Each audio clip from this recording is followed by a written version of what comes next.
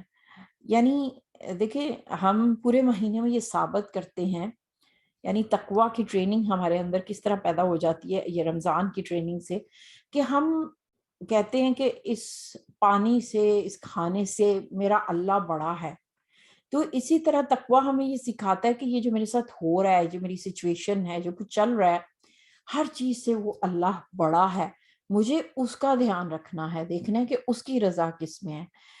اصل آزادی یہی ہے کہ جب ہم باقی چیزوں سے اپنے آپ کو آزاد کر لیتے ہیں، اور رمضان ہمارے اندر شکر کی روح کو بڑھاتا اور پیدا کرتا ہے. رمضان کی روح قرآن ہے، اور اب ہم نے یہ دیکھنا ہے کہ قرآن سے ہمارا تعلق رمضان میں کیسا رہا، کتنا بڑا. آپ سوچیں کہ ایک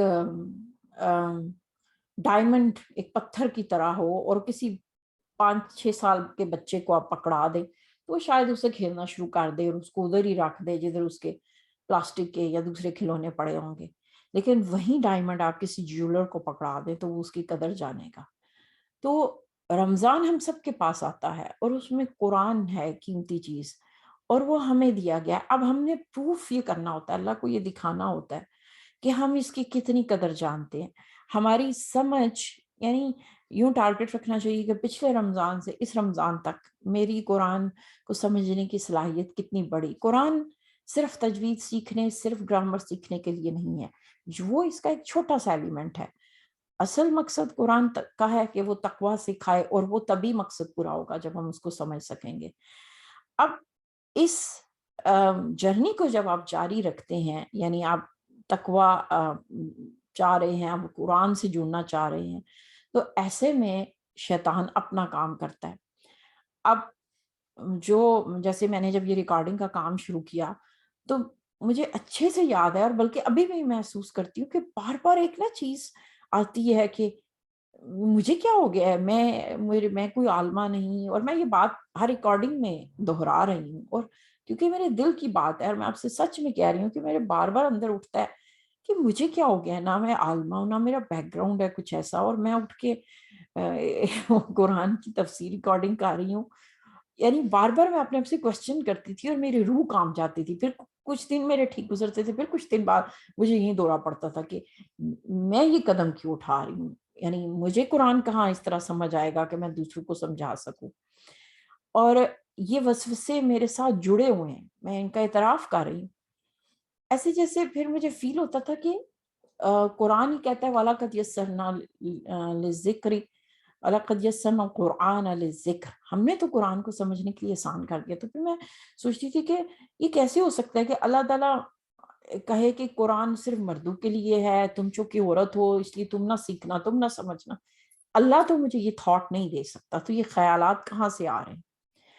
اچھا، سب سے مجھے تھا کہ سورہ بقرہ یعنی مکی صورتیں، میں سوچتی تھی چلو مکی صورتیں کر لیتے ہیں، اس میں توحید، آخرت، آسان مضامین ہیں، ان پہ بات ہو جائے گی. بقرہ کی میں نہیں کروں گی، اس میں احکامات بہت زیادہ ہیں، فقہ آئے گا، میں کیسے اس کو سمجھوں گی، کیا کروں گی. لیکن ٹو بی آنیسٹ اب تک کی جرنی اتنی آسان رہی کہ آئی فیل انسپائرڈ. یعنی اصل جو موٹیویشن تھی مجھے وہ تھی کہ مجھے اس بہانے موقع ملے گا کہ سب سے پہلے میں خود قرآن سے اس طرح گزروں گی، ایک ایک آیت کر کے اس کو ڈیپ ڈاؤن اسٹڈی کرنا. میں زیادہ یہی کروں گی نا، نعمان علی خان یا دوسروں کے لیکچر سن کے کاپی پیسٹ کرتی جاؤں گی، جو مجھے سمجھ آئے گا میں شیئر کرتی رہوں گی. لیکن اب تک پھر مجھے سمجھ آیا کہ نہیں، یہ تو بہت آسان سفر ہے، اللہ اس کو آسان کر دیتا ہے. یہ کیسے ممکن ہے؟ لوگ فزکس، کیمسٹری، بایو، پتہ نہیں کیا کیا مضمون پڑھتے اور سمجھتے ہیں جو میرے تو سر سے گزرتے ہیں، اور وہ اس میں سالوں لگاتے. تو مجھے لگا کہ میرے رب کا کلام تو بہت آسان ہے. اور اب تک آپ پچھلی جو ریکارڈنگ میرے ساتھ اگر آپ بھی چل رہے ہیں تو آپ نے نوٹ کیا ہوگا کہ اس میں کوئی ایسی بات نہیں تھی کہ جس کو ہم یہ کہیں کہ ہمیں یعنی ہمیں کچھ بھی نہیں ملا ہو، کہ اب تک جو ہے وہ کوئی ایسی بات نہیں ملی کہ جس سے ہمیں علیہ ہدایت کا دروازہ کھلے. اب چونکہ ہم بات کر رہے ہیں قرآن کی، اللہ سے جڑنے کی، تو اگلی آیت ون آف مائی فیورٹ آیت، اور اس آیت کو بچپن سے اب تک جب بھی سنا ہے، جب بھی پڑھا ہے، یہ آیت آپ کی آنکھوں کو گیلا کر دیتی ہیں. بہت ہی خوبصورت آیت ہے کہ جب میرے بندے آپ سے میرے بارے میں پوچھیں، پہلی چیز تو اس آیت میں کیا سمجھائی جا رہی ہے کہ آپ سے پوچھیں، یعنی نبی صلی اللہ علیہ وسلم سے ہی ہمیں پوچھنا پڑے گا، آپ سے ہی ہمیں قرآن ملے گا. اور اس سے خود بخود ضروری ہو جائے گا کہ ہم نبی صلی اللہ علیہ وسلم کے بارے میں پڑھیں، ان پر ایمان لے کر آئیں، ان کی سیرت پڑھیں، کیونکہ انہی کے ذریعے ہم اپنے رب کو جان سکیں گے. اس لیے کہا سألک، جب آپ سے میرے بندے پوچھیں. اور یہ نہیں کہا وَإِن سَأَلَکَ، اگر آپ سے میرے بندے پوچھیں. میری بیٹی کی چند سال قبل شادی ہوئی تو مجھے یاد ہے کہ وہ ظاہر ہے آپ آہستہ آہستہ عادی ہوتے ہیں نا، یعنی بچیاں گھر رہ رہی ہوتی ہیں، پھر ایک دن آتا ہے کہ وہ سسرال میں رہ رہی ہوتی ہیں. تو مجھے یاد ہے کہ ویکینڈ پہ جب بھی وہ آتی تھی تو میں نے اکثر کہنا کہ اچھا جب وہ اس ویکینڈ پہ آئے گی تو ہم یہ اور یہ کریں گے. تو میں نے کبھی یہ نہیں کہا تھا کہ اگر وہ اس ویکینڈ پہ آئی یا اگر وہ کبھی آئی، کیونکہ ایک محبت اور ایک ٹرسٹ اور یقین تھا نا کہ بھائی میری بیٹی نے تو آنا ہی آنا ہے. میں یہ لفظ یوز کرتی تھی جب بھی وہ آئی، تو گویا مجھے یقین ایک دعویٰ ہے. تو یہاں پہ بھی اللہ تعالیٰ وَإِن، اگر میرے بندے آپ سے پوچھے، یہ نہیں کہہ رہا ہے جب میرے بندے پوچھے، ایسے جیسے اللہ تعالیٰ انتظار کر رہا ہے کہ میرے بندے پوچھے. اچھا کون سے بندے؟ یہاں یہ نہیں کہا کہ جب مسلمان آپ سے پوچھیں، یا وہ لوگ جو ریگولر نماز پڑھتے ہیں، یا جو درسز اٹینڈ کرتے ہیں، یا جو مدرسے میں ہیں، جو نیک لوگ پوچھیں. کوئی ڈیفائن نہیں کیا گیا کون اللہ کا بندہ ہو سکتا ہے. بندے تو سب اللہ کے ہیں. ہاں کوئی کافر ہے، کوئی مسلمان ہے، یہودی ہے، بندے تو رب ہی کے ہیں نا. یعنی ہم اس دنیا میں جتنے انسان پیدا ہوئے یا ہوں گے وہ سب بندے ہیں، اللہ ہی کے بندے ہیں. تو ان میں سے کوئی بھی پوچھے، اور یہ نہیں کہا کہ کتنی بار پوچھے. ہو سکتا ہے کہ کوئی پوری زندگی میں صرف جب اس کو کورونا ہوا تو اس کو اللہ یاد آیا اور اس نے اللہ کے بارے میں تب ہی صرف کوئی سوال کیا یا پوچھا یا جاننے کی کوشش کی. اس لیے یہ بھی نہیں کہا کہ 10 بار پوچھے یا پورا سال پوچھے، یا جب بھی کوئی پوچھ لے، چاہے وہ ایک دفعہ پوچھ لے، تو اس کو بتا دینا کہ میں قریب ہوں. آپ دیکھیں کہ اب کوئی بہت ساری بہنیں ہیں جو ہو سکتا ہے ساری زندگی قرآن سے دور رہی ہوں، اور وہ زندگی میں ایک ہی دفعہ، جیسے صرف رمضان میں ہی ان کو خیال آتا ہو نماز پڑھنے کا یا قرآن پڑھنے کا. ہمیں یہ کہنے کا حق نہیں کہ اچھا صرف رمضان کی مسلمان ہو، یا صرف رمضان میں ہی آپ کو حجاب یاد آ جاتا ہے، یا صرف کورونے کی وجہ سے ہی آپ نماز پڑھتے ہیں، آپ کو اللہ یاد آتا ہے. ایسے نہیں کہنا چاہیے، کیونکہ آسمان سے کبھی کسی کو تانا نہیں ملتا کہ اب کیوں آئی ہو اور پہلے کیوں نہیں آئی. اللہ کو اپنے بندوں کا پلٹنا پسند ہے، اور وہ جس حال میں بھی پلٹے اللہ کو اپنا بندہ پیارا ہے. اللہ اور بندے کے درمیان ہمیں کچھ بھی واسطہ، کچھ بھی نہیں پیدا کرنا، کوئی رکاوٹ نہیں پیدا کرنی، بلکہ جو اللہ کی طرف رجوع کر رہا ہے، پوری زندگی میں ایک لمحے کی نیکی کر رہا ہے، ہمیں اس کو انکریج کرنا ہے، ہمیں اس کو اپریشیٹ کرنا ہے، اس کو اور زیادہ سپورٹ دینی ہے. کیونکہ اللہ تعالیٰ کہہ رہا ہے اذا دعا، جب وہ مجھے پکارے. اچھا جب جو پکارنے والا ہے نا، اس کے لیے جو لفظ آیا ہے، میں آپ کو اس کو لفظ بتاتی ہوں. دعوت الداعی، دعویٰ کا لفظ آیا، یعنی جب بھی وہ پکار لے، جمع کا نہیں، یعنی ایک بار بھی دعا کر لے. اور داعی دی کالر، یعنی معرفہ، اسپیشل ہو گیا وہ جو پکار ہے. اور پکارنے والا کون ہے؟ اگین یہاں پہ یہ نہیں کہا کہ جب کوئی مسلمان پکارے، ہو سکتا ہے وہ اللہ کو کبھی نہ مانتا ہو، وہ بھی پکار لے. جو اللہ کو نہیں مانتا، ہو سکتا ہے وہ کسی اور نام سے پکار لے، لیکن اللہ کو، اور ہو سکتا ہے وہ الفاظ سے بھی نہ پکارے. اللہ کو اپنے بندے کی پکار پسند ہے، اور وہ جانتا ہے کہ کون اس کو پکار رہا ہے. چاہے وہ رات کی، پتہ ہے لوگ بہت زیادہ پوچھتے ہیں نا کہ کون سے وقت کی دعا کرنی چاہیے، کون سی دعائیں پڑھیں. تو یہ آیت ہمیں بتا رہی ہے کہ یہاں پہ بندے کی پکار اور اللہ کے رسپانس میں کوئی رکاوٹ نہیں ہے. جب بھی وہ پکارے، اذا دعا، یعنی جب وہ پکارے. یہ یہاں پہ اذا دعان کیا ہے کہ یہ نہیں کہا جا رہا کہ اس وقت پکارے، اتنی بار پکارے، یہ کرے وہ کرے. جب پکار لے اللہ کو، جس نے بھی کال کر لی. یعنی آپ دیکھیں، آپ جب بھی کسی کا نمبر ملاتے ہیں، کوئی نمبر ڈائل کرتے ہیں اور آپ کو یقین ہوتا ہے اچھا بھیا میں یہ نمبر ڈائل کر رہی ہوں، مجھے اس نمبر سے رسپانس آنا ہے، تو وہ جو کال ہے اللہ کے ساتھ، آپ اللہ کو جب بھی کال ملائیں گے، انسانوں کے ساتھ نمبر صحیح ہو تو ہماری کال مل جاتی ہے، تو وہ کال ہمیشہ ملے گی، گارنٹی ہے. یہ آیت کہہ رہی ہے، اللہ کہہ رہا ہے. تو اللہ تعالیٰ کہہ رہے کہ بس پھر ان کو چاہیے، یہاں پہ اللہ حکم نہیں دے رہا کہ پھر ٹھیک ہے مجھ پر ایمان لاؤ، مجھے پکارو. نہیں، فَلْيَسْتَجِيبُوا، they should try. یہاں پہ اللہ کوشش کرنے کو کہہ رہا ہے، یہ نہیں کہہ رہا کہ یعنی یہ اور یہ کرو، کہا کہ کوشش کر لو. یعنی ہو سکتا ہے کسی کے پکارنے میں بہت غلطی ہو، کوئی پرفیکشن نہ ہو، کہا کہ کوشش کر لو مجھے پکارنے. ٹھیک ہے تم بہت اچھے سے نہیں پکار سکتے، تم بس مجھے کسی بھی طرح پکار لو. ٹھیک ہے تمہیں عربی نہیں آتی، تمہیں بہت کچھ نہیں آتا، لیکن تم مجھے پکارو. تم مجھے پنجابی میں پکارو، چائنیز میں پکارو، لیکن تمہیں چاہیے کہ بس تو مجھے پکار لو اور مجھ پر ایمان لے آؤ. یعنی یہاں پہ اللہ پرفیکشن نہیں مانگ رہا کہ پکارنے والے کی دعا جو ہے وہ پہلے بہت اچھی ہو، کیونکہ دل کے الفاظ تو فوراً آسمان تک پہنچ جاتے ہیں. تو کوشش کرنا. اب دیکھیں پکارنے میں ایک بات اور کہہ دوں، ہاں احادیث ہیں کہ تہجد کے وقت اور بارش کے وقت، وہ ساری حدیث آف کورس بالکل اتھینٹک ہے، لیکن اس آیت میں نا لمیٹیشنز نہیں ہیں کہ چاہے کوئی رات کو پکارے. یعنی میرا مطلب یہ ہے کہ اس حدیث میں یہ نہیں کہا گیا کہ کوئی تہجد کے علاوہ پکارے گا یا ان اوقات کے علاوہ پکارے گا تو وہ پکار صحیح نہیں یا اس کی دعا قبول نہیں ہوگی. ہو سکتا ہے کوئی تکلیف میں ہو اور اس وقت وہ ان میں سے کوئی وقت نہ ہو، لیکن پھر بھی اس بندے کو کانفیڈنٹ ہوگا کہ ہاں میں اس وقت بھی اللہ کو پکار سکتا ہوں. تو اب یہاں پہ اللہ کہہ رہا ہے کوشش کرو مجھے پکارنے کی اور میری طرف چلتے رہو. اور یقین مانے ہم سے نا یہی ڈیمانڈ کیا گیا. ہم نے نا ساری زندگی کوشش ہی کرتے رہنا ہے. You don't have to be perfect to be a good Muslim. اللہ کو ہماری کوششیں مطلوب ہیں، چاہے گرتے پڑتے ہم جس لیول کے بھی ہیں اس کو پکارتے رہیں، اس کی طرف رجوع کرتے رہیں. اور اس کو قرآن چونکہ اس کی کال کا ہماری کالوں کا جواب ہے نا، جب اللہ کی طرف سے رسپانس آتا ہے تو وہ قرآن ہی ہے. اور قرآن دیکھیں ہماری زندگی میں سوال پتہ کب اٹھتے ہیں؟ جب کوئی دھوکہ دے، کہیں سے دل دکھے، تو پھر آپ کے ذہن میں سوال اٹھتا ہے کہ میں نے تو غلط نہیں کیا، میں نے تو زیادتی نہیں کی، تو پھر میرے ساتھ ایسے کیوں ہے. جب آپ کے ذہن میں سوال آئے نا تو آپ دیکھیں گے کہ آپ کو ان سوالوں کے جواب قرآن سے ضرور ملیں گے، کیونکہ قرآن کی اسٹڈیز ہمارے سامنے رکھتا ہے.